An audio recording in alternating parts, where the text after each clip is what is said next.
So I'm Dr. Lederman. I'm here with Joe Crandall. And it's an anniversary.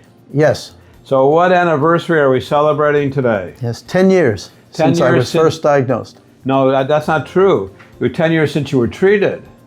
Wow, so it's 11 and a half years. Right, so you were diagnosed and then you waited a while, right? I did, yes. So you found you had prostate cancer. Yes. Tell the story. You had a high PSA, you had a biopsy. Well, the PSA had always been stable, and when my doctor had said to me that it had risen, I cautioned him and that I wanted to do a biopsy, and there was no suggestion that. He didn't think it was necessary. And all of a sudden, what was usually around 2.2 or 2.4 went up to 4.2, and then it was over 5, and then I was directed to do something. So it doubled, actually. I had wished I had done something because it was always pretty stable, and then it popped up, and my doctor didn't direct me quick enough for my satisfaction. I wish I had gone earlier. So that was your primary doctor or your urologist who didn't take it? It was a specialty group that I was seeing for. So you were disappointed that you didn't get a biopsy earlier? Correct. And the reason for your disappointment? That I didn't listen to myself. I already knew that's supposed to be stable, and that if it pops up a point or two in 1 year, that's something of concern. And I knew that before I ever knew anything about yourself or others. Prostate had been in my problems in my family. Okay, so tell us about your family history. My uncle is still with us today. But he went for radical prostatectomy, and he has been fine. He's still with us. Okay, but he doesn't tell you intimate details of his life. He has had many problems with it. Many problems with the radical prostatectomy? Correct, the afterwards, yes. Does he tell you what they are, or he hides them from you? He keeps some privacy on it, but I hear from you, and I understand that what I'm happy about is that I didn't suffer anything. Okay, well, in fact, just the opposite. You're 10 years later, cancer-free, right? Cancer-free. Now, you mentioned before you waited between the biopsy and your treatment. Why did you wait? Because I had thought I had learned good counsel that was telling me that I can be monitored. And when I went for my biopsy, even that oncologist said, we can, because of the low grade of my cancer. It was not, at that time, it was not aggressive. And while it was not aggressive, we decided to wait and see. They said, they counseled me that you could be 4 or 5 years.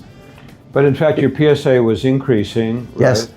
And you decided ultimately to come here. Why'd you come here? Because in the years year and a half that I was monitoring, I was listening to you on the radio.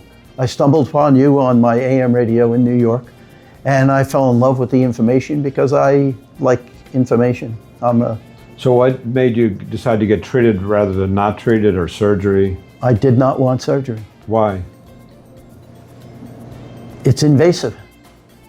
And the numbers, when I listened to your show and all of your information that you hand out, I was wholly convinced that when I need to take action, I'm coming to you. So while I was counseled at a major hospital to wait at their urology center, and their oncologist did not offer what you had offered. And I was totally surprised that they were so limited in what they said is available to be done for prostate cancer. So you felt they didn't offer you all the options? Absolutely not. So were you satisfied when we first met 10 years ago? Totally.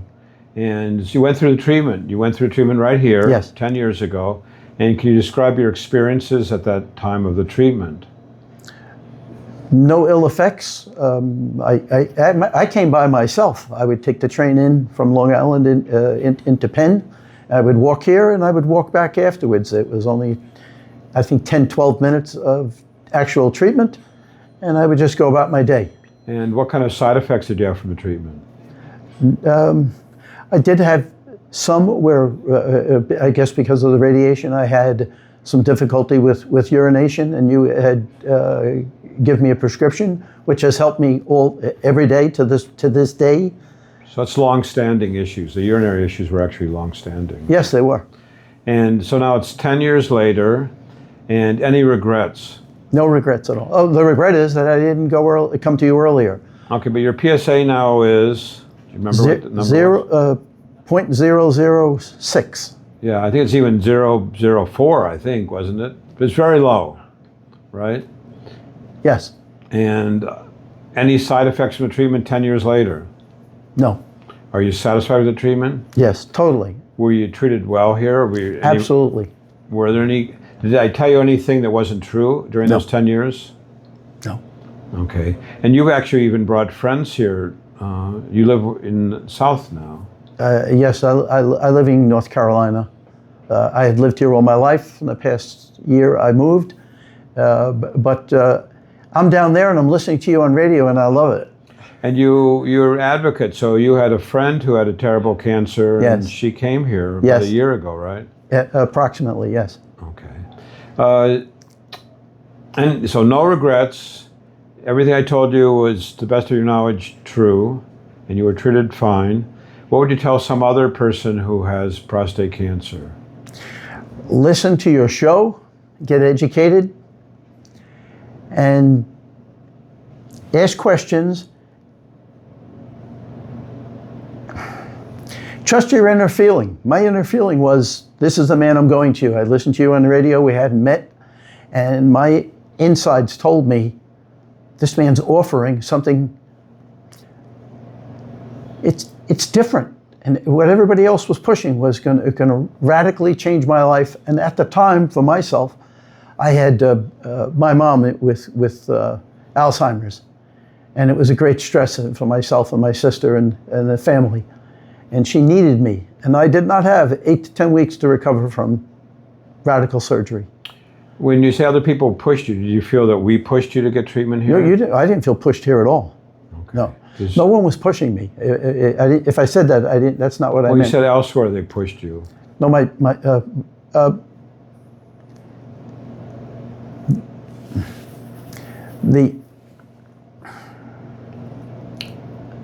don't remember saying anything about being pushed. The point being,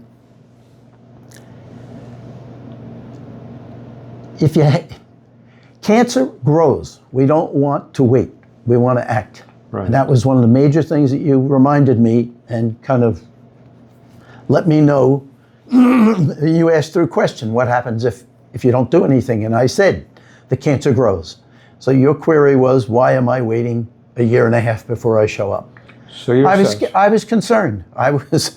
Right, well, you had a high PSA. Your PSA was rising. Correct. It's a PSA velocity. Yes. And you chose that. And again, you never felt pushed here to make Not at all. Nothing at all. I was attracted to this office. Right, we try to let people decide on their own. I'm like the last guy to push anybody. You didn't push anything. There's signs all over this place that talk about all the options, right? Yeah, yeah. No, it's...